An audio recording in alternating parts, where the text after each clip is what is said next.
Esse é o seu ponto de partida de sexta-feira. Seja muito bem-vindo. Eu sou Yasmin Reston e esse é o meu convidado, Pedro Doria. Como vai, senhora? Vou muito bem, obrigada. E Que bom, você? eu tô bem. Vamos ver se eu seguirei bem depois dos comentários que você tiver pescado. Aí, isso é um problema exclusivamente seu. Sim, Sabe senhora. disso? Eu sei, eu tô sabendo, eu tô consciente. Então tá bom. Você é responsável por tudo que cativa, não é isso? Ih, começou, já meteu um...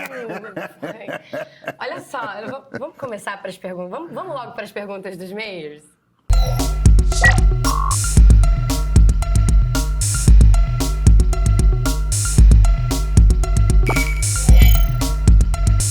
Olha, o ponto de partida de hoje começa num tom meio ameaçador. Ih, caramba. Porque Donald Trump tá desmontando muito rápido, velozmente, papaléguas, é bem a impressionante. democracia americana. É. E aí, parando para pensar, se os Estados Unidos, que são uma potência econômica, militar, estão com a democracia indo pelo ralo, como é que a gente fica nesse xadrez, né, Pedro? Claro. E aí eu já venho com um comentário que eu achei muito divertido. Quer dizer, né, diversão no meio do caos, mas do... Olha esse usuário com um nome maravilhoso, Stalinista Cap. Ele falou o seguinte, quem diria que os Stalinista o quê? Stalinista Cap. Cap de chapéu? É, Interessante. e a fotinha aqui, uma fotinha. Ele fez uma arte meio pop art, assim, não dá pra ver direito. Tá bom. Ele falou o seguinte, quem diria que os Estados Unidos viriam a se tornar a prefeitura de uma cidadezinha no interior do Alagoas, 100% patrimonialista? É mais ou menos isso? Não é mais ou menos isso, mas apesar de hiperbólico, eu acho que nosso stalinista não está de tudo errado. O governo Trump é barbaramente patrimonialista. O que o governante quer, ele sai fazendo. Agora, eu quero crer que os sistemas de defesa da democracia americana sejam mais poderosos do que os de uma pequena cidade das Alagoas, tá? Só que a gente vai precisar esperar, Yasmin. Uma das coisas que o Trump usa como tática nesse desmonte do processo do sistema democrático ele faz muita coisa ao mesmo tempo. Ele faz muito rápido e ele ignora as decisões de cortes inferiores, da primeira instância de justiça. Ele sai ignorando. O que é isso? Não, pois você tem toda a razão. O problema é o seguinte, tem uma hora que as decisões judiciais vão começar a escalar, vão para as circuit courts, que é tipo não são os desembargadores que já não são estaduais, tá? É mais próximo de Washington.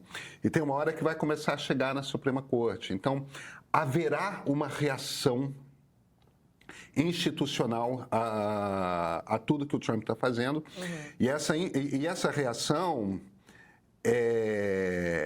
ela é mais lenta, mas ela acontecerá. Ela acontecerá ainda esse ano.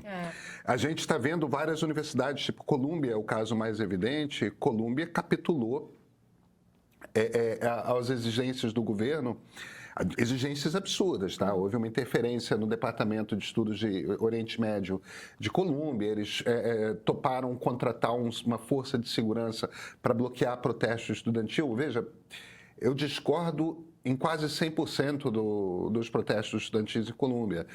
Isto posto, são protestos legitimamente aprovados pela Constituição, permitidos pela Constituição. É da natureza da democracia que você tem espaço para falar coisas mesmo desagradáveis. E essa turma que vive falando sobre liberdade de expressão quando é para se exprimir pela extrema-direita, no momento que vem a esquerda radical falar, eles não gostam, né? Peraí, onde está a coerência? Mas não é para ser coerente, é um troço autoritário mesmo. A Colômbia capitulou muito rápido, mas você já começa a ver em outras universidades mobilização de professores. A gente não vai capitular, como é que precisamos conversar, precisamos ter um debate interno. Quer dizer, eu acho que é possível que a gente comece a ver resistência de algumas universidades. Você tem vários escritórios de advocacia grandes que estão sendo atacados. Esse ataque que o Trump está fazendo, ele é um ataque inteligente.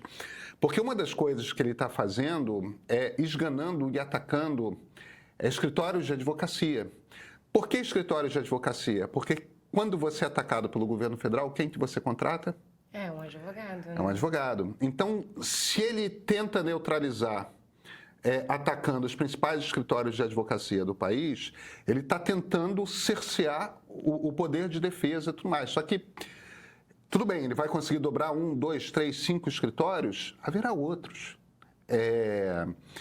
O ponto que eu estou tentando fazer é o seguinte: esse momento inicial do governo Trump, ele está desmontando muita coisa muito rápido, simultaneamente, e está parecendo um blitzkrieg, né? O exército alemão invadindo a França.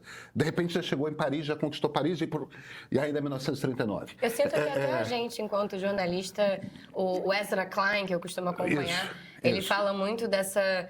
A gente está sufocado de tanta coisa que é pauta toda hora, o tempo todo. E eu acho que você faz muito bem, tá? Se você tiver que escolher uma única pessoa para acompanhar o governo Trump, eu acho que o Ezra Klein é possivelmente o melhor nome para você acompanhar. Escreve no New York Times e tem um podcast excelente via o New York Times também. Eu sou fã de podcast, né? Pois é.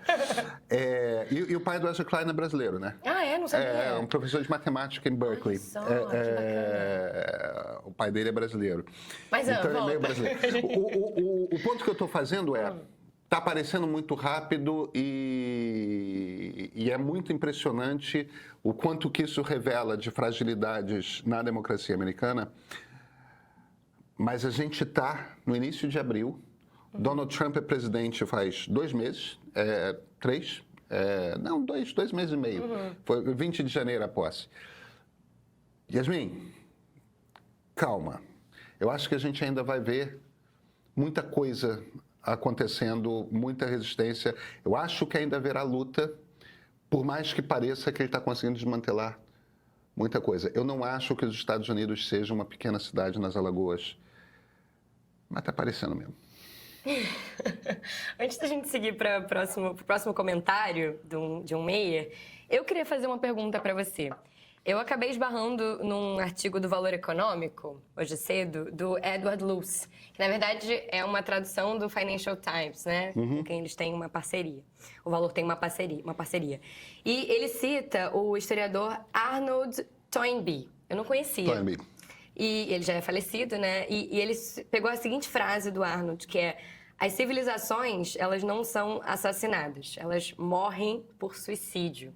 E aí, numa tradução, ele entendendo também o artigo do Edward, não tem um analista que pegue essa situação do Donald Trump, as medidas que ele tem aprovado, enfim, todos esses posicionamentos, e diga, isso aí não vai dar em recessão, não. Na verdade, assim, a médio prazo, parece que todo mundo está encarando que isso vai dar nesse lugar e que, na verdade, os americanos que vão pagar muitas vezes pelas tarifas, enfim, por todas essas medidas. O que você pensa disso? Como é que a democracia se posiciona quando você está indo para uma falência de uma estrutura social, enfim? Primeiro, o ponto ali que o Toynbee faz é de que civilizações, por conta de arrogância,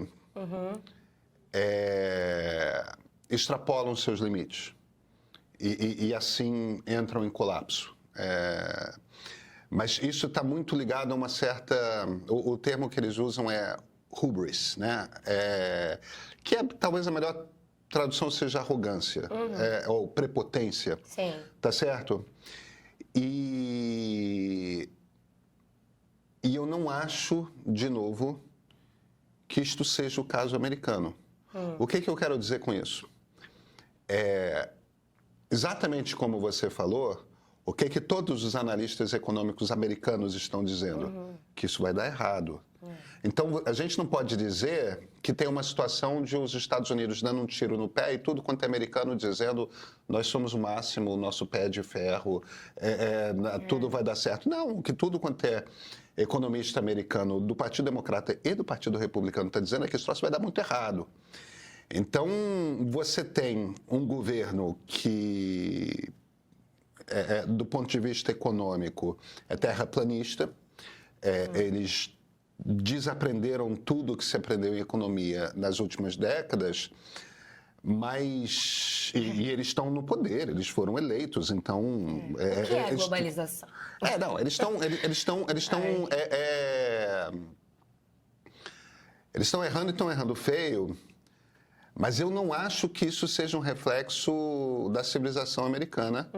Porque não me parece que este seja o ponto de vista do establishment de conhecimento americano.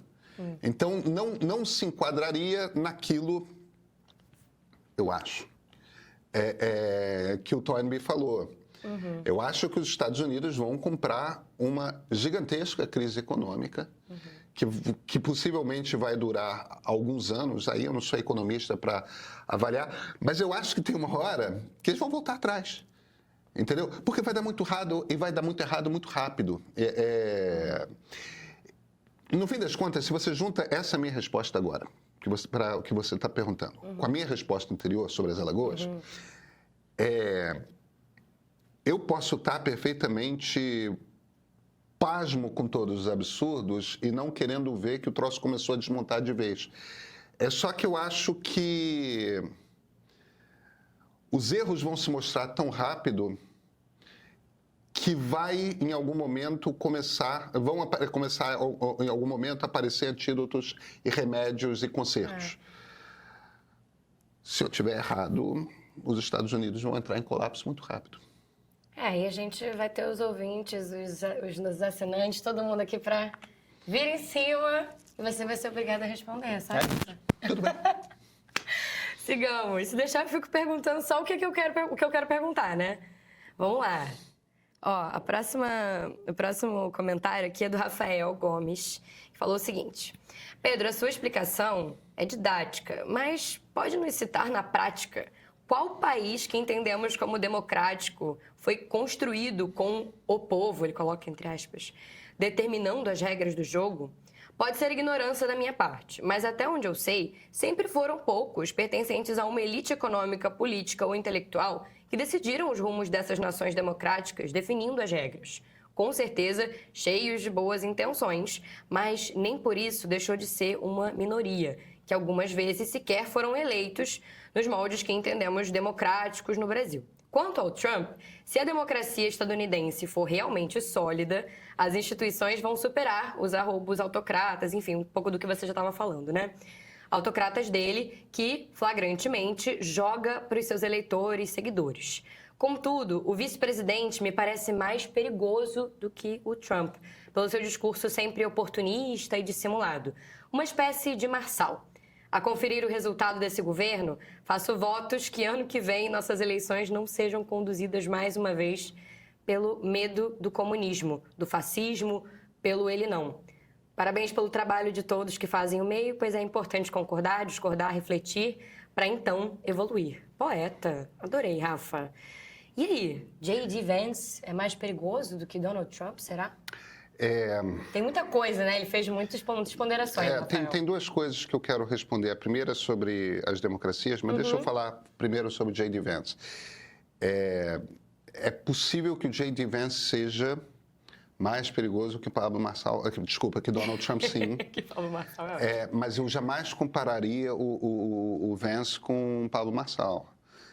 Pablo Marçal é um vigarista de botequim, muito habilidoso com as palavras, mas fundamentalmente ignorante. J.D. Vance é formado em Yale. O cara é intelectualmente bastante sofisticado.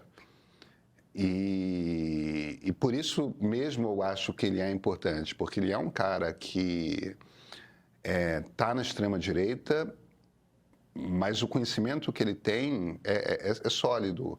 A maneira como ele defende as ideias dele é muito sólida, muito diferente do Trump. O Trump é aquele cara que é um vigarista do mercado imobiliário nova-iorquino, que fez muito dinheiro.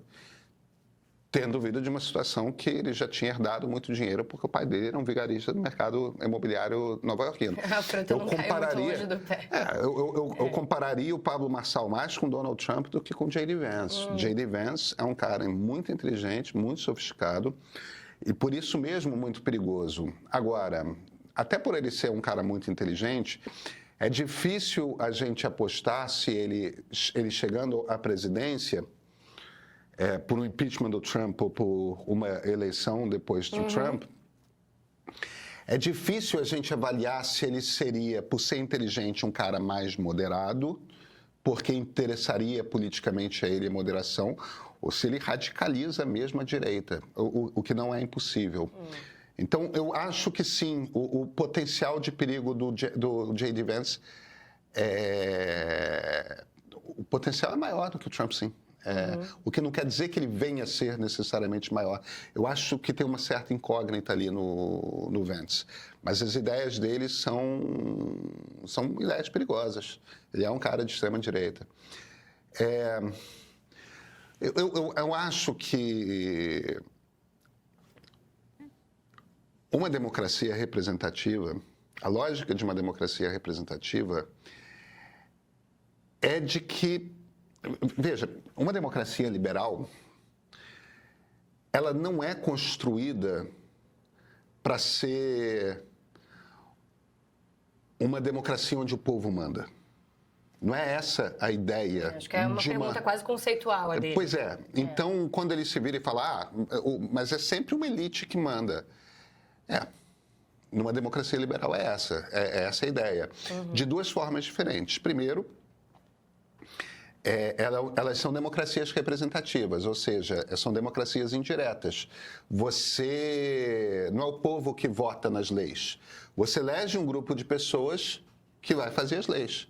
Você elege representantes, são os representantes que vão legislar, não é o povo direto. E isto é bom. Por quê?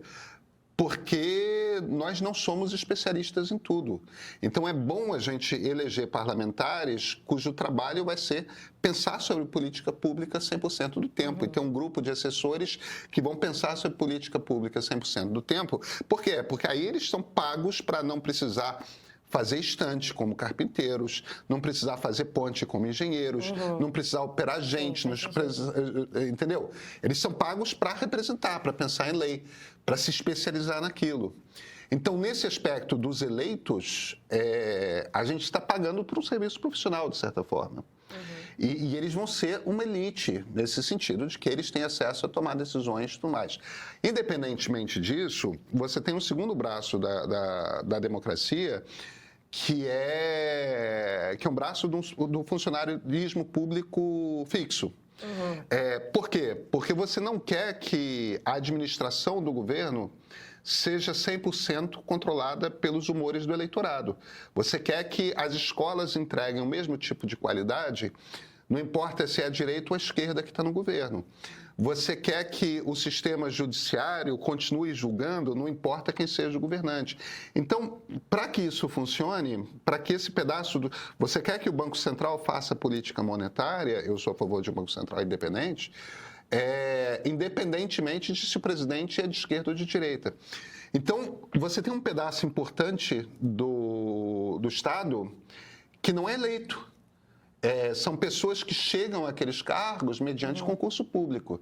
Então, de certa forma, como essas pessoas têm que fazer concursos específicos, provas específicas e tudo mais, você também está botando ali uma elite. E não é só isso. Quem é que vai criar as grandes indústrias? Quem é que vai ter as grandes ideias?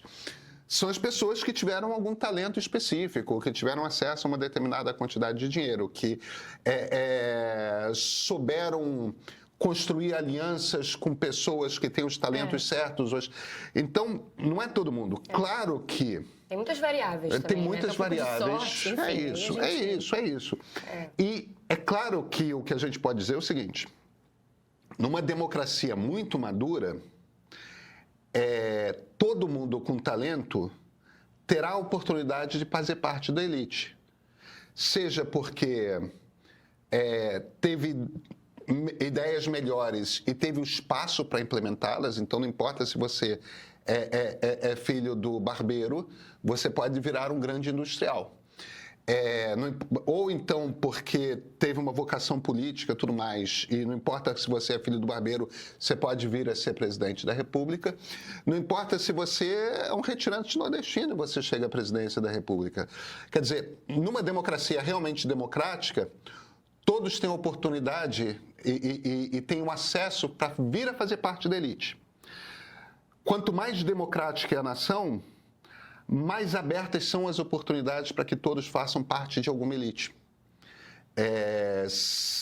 Porque todo mundo vai ter a oportunidade de explorar os seus talentos. Isso são as democracias com muita mobilidade social. Então, eu mediria a qualidade de uma democracia pela mobilidade social que existe numa democracia. O Brasil é um país de baixa mobilidade social. Se você nasce muito pobre, os obstáculos que você tem que saltar para chegar à elite são muito maiores do que os obstáculos de alguém que já nasça dentro da elite. Então, essa é uma sociedade com baixa mobilidade social.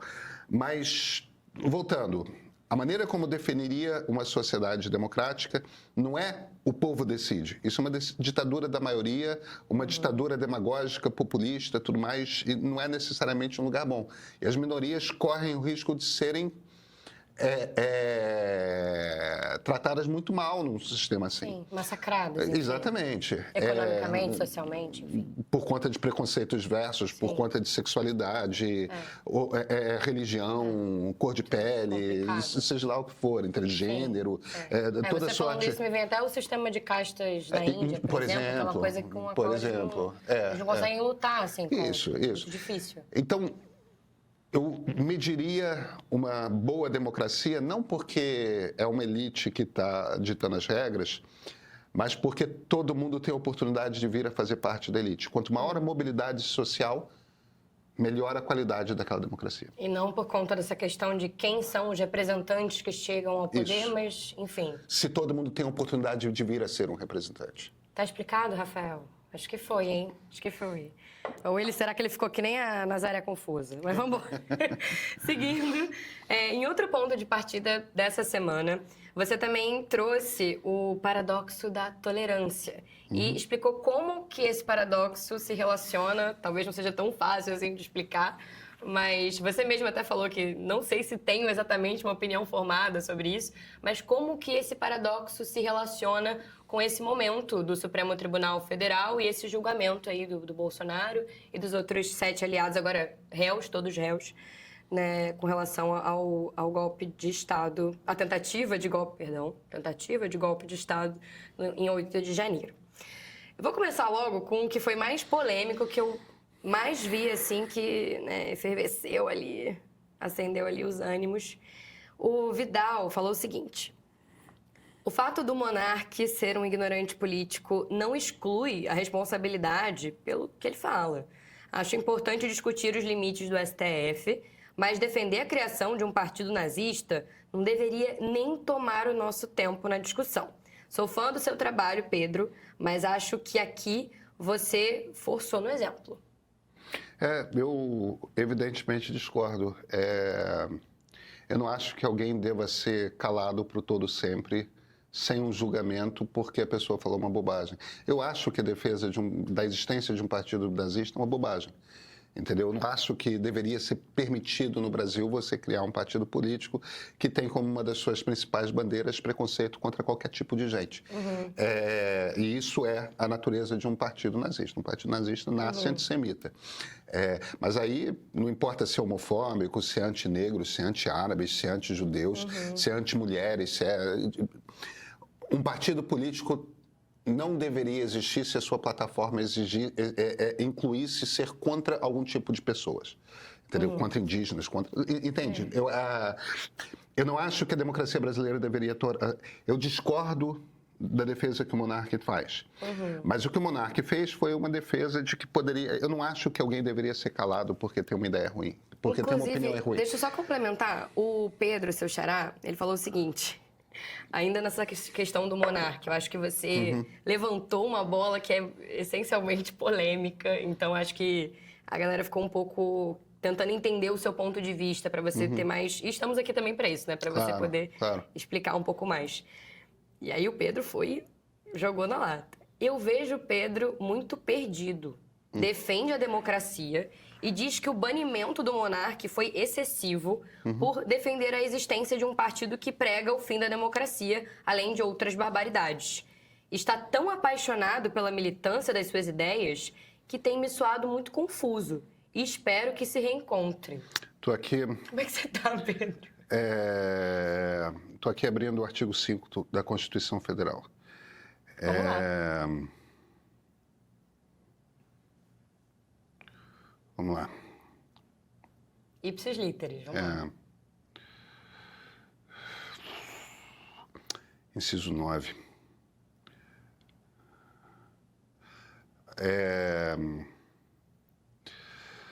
Artigo 5º da Constituição Federal, da Constituição de 1988. Todos são iguais perante a lei, sem distinção de qualquer natureza, garantindo-se aos brasileiros e aos estrangeiros residentes no país a inviolabilidade do direito à vida, à liberdade, à igualdade, à segurança e à propriedade nos termos seguintes. É livre a manifestação de pensamento, sendo vedado o anonimato. É assegurado o direito de resposta proporcional ao agravo, além da indenização por dano material, moral ou à imagem. O que isso está dizendo aqui? Quer dizer que você está livre para manifestar as suas ideias. Você não pode ser anônimo. Mas se você assinar embaixo de uma ideia que você manifeste, o que a Constituição diz é que você é livre para fazer essa manifestação. Aí a Constituição segue dizendo o seguinte: é assegurado o direito de resposta. Quer dizer, se você xingou alguém, se você acusou alguém de alguma coisa, aquela pessoa tem o direito de dar uma resposta no mesmo espaço que você tem. A partir daí segue, esse direito de resposta é proporcional ao agravo, ou seja, quanto mais você ferrou com aquela pessoa, maior o espaço que ela tem. Além da indenização por dano material, moral ou à imagem. O que isso quer dizer? Isso quer dizer o seguinte: fale o que quiser, mas entenda que tem consequência. Fale o que quiser, não pode se esconder ao falar. Perfeito. Entendeu? Porque a gente precisa saber quem falou as coisas e, a partir disso, as pessoas têm direito a responder e, se sofreram dano pelo que você falou, entendeu? Carreira destruída, casamento desfeito, seja lá qual foi o dano, a empresa que você era dono entrou em colapso porque alguém fez uma acusação falsa, entendeu? Você tem direito a ser indenizado, você tem direito a cobrar por esses danos. Então, Yasmin, eu estou falando da Constituição. Eu não estou falando de um conceito abstrato, tudo mais. A Constituição deixa a coisa clara. Você tem direito a manifestar o seu pensamento. Se você causar dano, você vai ser responsabilizado. Por que essa situação do monarca, de você ter levantado esse exemplo, gerou tanto... Porque o que acontece é o seguinte, e esse é o ponto que eu estava tentando fazer. Sim. Por que eu trago a questão do monarca e a questão do Paulo Figueiredo? Porque eu acho que elas são dois extremos. O que o Paulo Figueiredo estava fazendo... o Paulo Figueiredo é neto do ditador João Figueiredo, do último ditador da ditadura militar.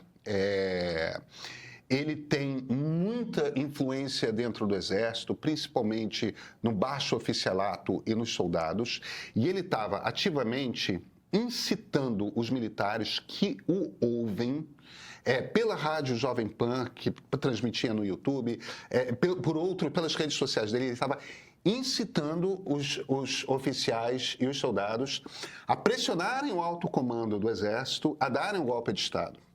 Naquele caso em particular, a gente está falando de um dano muito claro e muito grave, entendeu? A gente está falando de uma relação na qual a causa e a consequência, vamos voltar ali à Constituição. Você é responsável pelas consequências daquilo que você fala. Então, se num instante em que o presidente da República está pressionando o alto comando do Exército a dar um golpe de Estado, e tem um cara que tem muita influência dentro do oficialato, dos oficiais, dos coronéis, dos majores, dos capitães, dos sargentos, etc., dos tenentes, sargento não é oficial, né? Dessa parte. Esse cara está pressionando essa turma do Exército a pressionar de baixo. Está incitando a pressionar de baixo. O presidente está pressionando de cima. A gente tem uma clara situação em que as falas do Paulo Figueiredo tinham impacto direto na possibilidade de vir a acontecer um golpe de Estado no Brasil. As falas do imbecil do Monark não tem nada a ver com isso. É um cara falando bobagem na internet, entre muitos. Ele tem uma grande audiência? Tem. Eu até entendo se numa situação de caos completo tem ali uma circunstância... Não, peraí. Eu vou cortar a fala nesse momento em que tem um golpe de Estado sendo organizado, eu vou cortar a fala de todo mundo que tem grande audiência e está, de alguma forma, incitando um clima de beligerância. Tudo bem. Digamos que isso... seja plausível no momento de emergência. Sim. Já se passaram 2 anos. Tem general réu. A fala do Monark, entendeu? A gente vai proibir todo mundo que é de direita radical? Por que a gente não vai proibir, então, quem é de esquerda radical? Entendeu? Quem decide quais são as ideias que podem e não podem ser ditas? Se a gente chegar ao ponto em que a gente conclui que no Brasil tem certas ideias que são proibidas, então, por favor, vamos publicar a lista de quais são as ideias que não podem ser ditas. Entendeu? Mas o critério, então, é que se você tem uma audiência a partir de tal, aí tem uma lista de ideias que você não pode dizer? Tá certo. Publica qual o limite de audiência. Vamos ser claros a respeito de que tipo de conversas são proibidas no Brasil. Agora, não vamos fingir que a gente está falando de uma democracia liberal, porque uma democracia liberal não é isso. E a Constituição que nós temos é uma Constituição típica de uma democracia liberal. Veja, em países como a Alemanha, por exemplo, é proibido existir um partido nazista e é proibido você defender a existência de um partido nazista. É proibido na Alemanha. Mas lá está escrito que é proibido. Tem uma lei. Entendeu? Baixa essa lei. E aí a gente vai discutir se a gente quer essa lei ou não. Mas a gente não tem essa lei. Entendeu? Então, o ponto que eu estou fazendo ali naquele ponto de partida é um ponto básico a respeito de defesa do espírito democrático que não é novo, tem por baixo 300 anos, é super estabelecido, entende? E que dizem, assim, o seguinte, o teste de se você vive realmente numa sociedade democrática não está na sua capacidade de defender o direito à fala daquelas pessoas com quem você concorda. Está na sua capacidade de defender o direito à fala daquelas pessoas de quem você discorda. E discorda com veemência. Quanto mais você vive de fato numa sociedade que é livre, no qual o debate é percebido como um triunfo, uma qualidade, e não uma coisa que tem que ser controlada, isto é uma democracia. E o teste é esse. Quanto mais tolerante você é com ideias das quais você discorda e mais você permite elas no espaço público, mais você vive de fato numa democracia. E a gente tem que ter essa conversa. Eu não estou dizendo que o monarca não pode vir a ser proibido de defender o partido nazista, ou seja lá o que for. Mas, se a gente chegou à conclusão de que é proibido defender o partido nazista, a gente tem que ter uma conversa sobre isso e a gente tem que botar isso numa lei. Entendeu? Como está acontecendo, o troço está solto, não está coberto por nenhuma lei clara, é simplesmente o Supremo Tribunal Federal trazendo para si o direito de instaurar censura prévia para as pessoas que quiser e as pessoas de quem ele não simpatiza. A gente precisa começar a conversar sobre isso. Não quer dizer que o Supremo esteja errado em tudo. não quer dizer que o Supremo esteja certo em tudo, mas no momento se instaurou um interdito em que se tornou impossível para que pessoas que defendam a democracia questionem algumas das decisões do Supremo. Se a gente não pode questionar decisões do Supremo dentro de uma democracia, a gente está perdendo a essência do que a democracia é. Aí somos nós que estamos matando a democracia. A gente tem que voltar a ter esse debate. E é muito nisso o ponto que eu estou tentando fazer. Pedro, a Maria Eugênia, adoro quando tem mulheres no chat, fico muito feliz. A Maria Eugênia, ela acho que acaba complementando essa tua explicação. Não exatamente com uma explicação, mas com uma provocação para você responder também. Ela diz o seguinte: Pedro, hoje no Brasil, com a imagem que o judiciário vem construindo, para que o seu vídeo faça sentido, é necessário explicar os pesos e contrapesos da democracia. Ela sentiu falta disso. Além de explicar a importância de ferramentas de controle ao poder do Estado. Estamos sempre falando sobre o resultado, mas precisamos falar sobre o ponto de desvio. Não, eu acho que ela está... É por aí? No fim das contas, o que eu estou falando um pouco, eu entendi perfeitamente o ponto que ela faz, e um dos problemas que eu vejo é o seguinte. Eu gostei muito de uma frase que eu cito do Otávio Amorim, do cientista político da Fundação Getúlio Vargas, Otávio Amorim, no Ponto de Partida. Ele falou aqui no Central Meio, aqui na bancada que está atrás da gente. A gente está num país em que o Supremo está sozinho defendendo a democracia. Eu concordo com ele. O Supremo está sozinho. O Supremo está sozinho porque os pesos e contrapesos... Quem é que faz pesos e contrapesos ao Supremo? São os outros dois poderes. São executivo e legislativo. Sim. Lula é um apaziguador. Lula lavou as mãos em relação à questão dos militares. Ele abdicou Lula governa fingindo que não foi vítima de uma tentativa de golpe de Estado. Acho que talvez para também não se colocar numa posição de, mais uma vez, eu vou incentivar essa coisa da polarização e fica Yasmin, nesse meio em cima do muro. Eu não estou entrando no mérito de por que o Lula faz isso, por que ele não faz. Não estou sequer entrando no mérito de se ele está certo ou ele está errado. O fato é que ele lavou as mãos. E o Legislativo? O Legislativo é pior. Porque o Legislativo fica falando sobre anistia, o Legislativo Você tem um grupo de pessoas dentro do Legislativo que, com frequência, parece estar defendendo que tivesse havido um golpe de Estado. O que é um erro crasso, inclusive para a turma de extrema-direita, é pelo seguinte: se tivesse havido um golpe de Estado, tivesse um ditador... A primeira coisa que o ditador faz é amordaçar Congresso, é fechar Congresso. Entendeu? É burrice de um bando de deputados de extrema-direita que a gente tem, mas enfim. É o que é. Isso fere super gravemente esse assoalho democrático. Completamente. Então, a gente tem uma situação em que o Executivo e o Legislativo fingem que não existe um bode no meio da sala, que é uma tentativa de golpe de Estado que se instaurou durante o governo Jair Bolsonaro. Então, o Supremo está sozinho. O Supremo está sozinho e está tomando as suas decisões sozinho. Isso quer dizer que as decisões que o Supremo toma, elas são tomadas sem debate. E aí a gente entra num problema que é o seguinte: as pessoas esqueceram da história recente do Brasil. As pessoas esqueceram que decisões foram tomadas pelo Poder Judiciário na Lava Jato, por exemplo, e foram completamente revisadas 3 anos depois? 2 anos depois?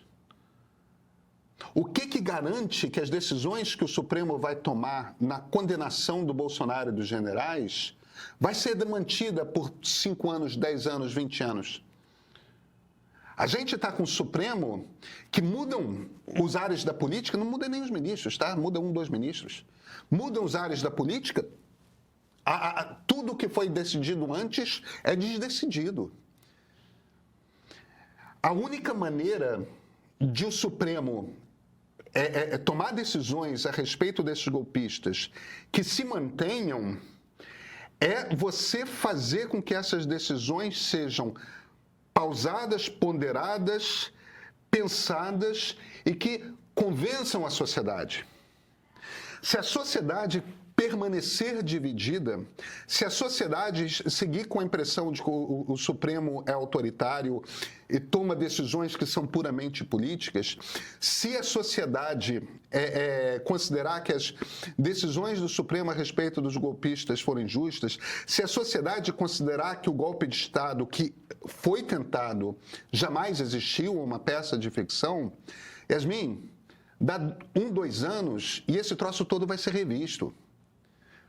Então, é para o bem do Supremo e para o bem da democracia que a gente precisa ter um debate sobre cada uma dessas decisões. A gente precisa trazer para a opinião pública e conseguir conversar abertamente sobre essas decisões, porque é na conversa sobre isso, sobre esse tema, é nesta conversa que você vai lentamente conquistando pelo menos algumas das pessoas que discordam para o seu lado. Veja, eu parto de um ponto no qual eu considero absolutamente necessária a condenação dos generais e do ex-presidente Jair Bolsonaro. Eu considero absolutamente necessária para o futuro da democracia brasileira. Agora, é uma ilusão a gente achar que o Congresso está lá fazendo o que esse Congresso faz, o Executivo está olhando para cima, fingindo que nada acontece, e está o Supremo sozinho, e criou-se um ambiente dentre os democratas em que é melhor não questionar nada do que o Supremo faz. Diz que tudo que o Supremo faz está certo. Não critica nenhuma decisão do Supremo. E aí o resultado disso, qual é? O resultado disso é que quem concorda com as pessoas que acham que o Supremo está fazendo tudo certo, você quer discute, não precisa, as pessoas já estão conquistadas. Como é que você conquista pessoas novas? Você não conquista. Então, o melhor que pode acontecer hoje para a democracia brasileira é que a sociedade civil, jornalistas, intelectuais, empresários, ONGs, mais gente entre nesse debate sobre o julgamento, para que esse debate seja amplamente debatido, discutido na sociedade, para que críticas sejam feitas ao Supremo, para que, inclusive, o Supremo possa vir a avaliar, para que consensos sejam atingidos na sociedade. Se a gente não faz esse trabalho, essa decisão é uma decisão de 11 pessoas e não da sociedade. Isso não é um consenso ao qual a sociedade chegou. É simplesmente 11 pessoas que botam o manto preto tomando decisão, e esse troço perde validade daqui a 1, 2 anos. Então, no fim das contas, a coisa da qual eu estou falando o tempo todo é que, já que o Congresso e o Planalto não agem como contrapesos ao Poder Judiciário, nesse caso, então esse é um trabalho da sociedade civil, esse é um trabalho nosso. Nós precisamos entrar no debate, nós precisamos falar mais amplamente sobre as decisões que o Supremo está tomando, porque o Supremo está tomando decisões que, em alguns casos, não são compreendidas pela sociedade. Nem todas as decisões que o Supremo está tomando são corretas. Fora o juridiquês todo, a gente viu claro. algum esforço de alguns dos ministros em fazer PowerPoint, enfim, mostrar e tentar tirar um palavreado ali mais complicado para, enfim, tentar ali de alguma maneira. Eu até escutei uma análise, eu vou me desculpar porque eu não lembro de quem, mas falando que todo esse esforço é também um pouco para entrar nessa batalha dos cortes ali de rede social, frases muito bem pensadas para aquilo também, para conseguir viralizar. E é importante mesmo fazer esse trabalho, tá? Eu acho que é importante os ministros se preocuparem com isso. Mas não é só sobre o formato ali do que está sendo discutido. O que você está trazendo é as decisões em si. Essa conversa não pode ser tida apenas dentro do Poder Judiciário. Essa conversa tem que ser tida na sociedade. E a maneira da gente ter essa conversa não é acatar todas as decisões do Supremo, é debater até para que as decisões que fiquem de pé no frigir dos ovos, sejam decisões que se aproximem mais de um consenso social. Um convite aí ao não absolutismo, né? Dos poderes, eu não acho que o Supremo seja um poder absolutista. Eu não acho nada disso, tá? Eu só acho que a gente precisa ter um debate Sim, mais mas que ele não deva ser visto dessa maneira por quem o defende enquanto instituição. Acho que é talvez por aí. Não é para ser visto numa torre de marfim. Eles são o poder da nação. E todo poder, como você sabe, emana do povo. Olha só. Não é? A gente começou com uma frase, né? Antoine de Saint-Exupéry, e agora Pequeno Príncipe, e agora... O Pequeno Príncipe era uma piada. Essa citação da Constituição não é uma piada, eu acredito nisso. Que bom, que bom. Ainda que bom, bem, né? Por favor. Então a gente começou num clima mais descontraído, estamos terminando mais sérios aí, reflexivos. Isso. Um bom tom aí para um final de semana. Parece que vai chover em algumas partes do Brasil, acho que... Inclusive aqui no Rio de Janeiro. Então, eu acho que tem uma provocação assim legal. Pô, perfeito o tempo para assistir a um documentário do meio premium. O de Woodstock é espetacular, tá? Aí, quem ainda não é assinante, chegou a hora, viu? Pela bagatela R$15. de R$15. Você tem acesso a tudo isso. A newsletter do Meio chega primeiro para você. A gente tem conteúdos exclusivos, entrevistas, documentários, filmes e muito mais. Não posso contar tudo, né? Tá lá. Obrigada pelo seu tempo, Pedro. Obrigado a você. Até semana que vem? Até semana que vem. Então é isso. A gente te espera. Até lá. Aí, dica de ouro para você que não perde um filme que te põe para refletir e descobrir novos pontos de vista. Woodstock. 3 dias que definiram uma geração, contados por quem fez esse festival acontecer, os seus produtores.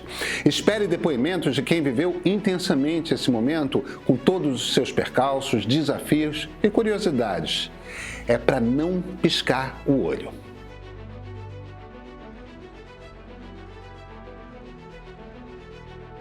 Coração partido tem cura. E não sou eu quem está falando, tá? É a ciência da separação. Amor e dor mostram os efeitos no nosso corpo do apaixonamento e do término. E o melhor, você vai conhecer potenciais estratégias para curar um coração partido. É bem mais do que interessante, tá? O experimento econômico realizado pelo Fed, o Banco Central Americano, por 14 anos, nessa tentativa de revitalizar a economia americana, é o mote de A Era do Dinheiro Fácil. Conhecida como a política de dinheiro fácil, a produção mostra suas consequências amplas e desastrosas, como o aumento da desigualdade social e, claro, a ascensão da extrema-direita. Fundamental para entender os rumos da economia mundial hoje. Sabia que a ascensão dos evangélicos no Brasil e no mundo foi impulsionada pela indústria do petróleo e a sua aliança com a direita? Essa é apenas uma das revelações de Evangélicos, da Fé ao Poder. É um documentário obrigatório para mergulhar nessa corrente do cristianismo que forma grande parte do eleitorado no Brasil. Gostou?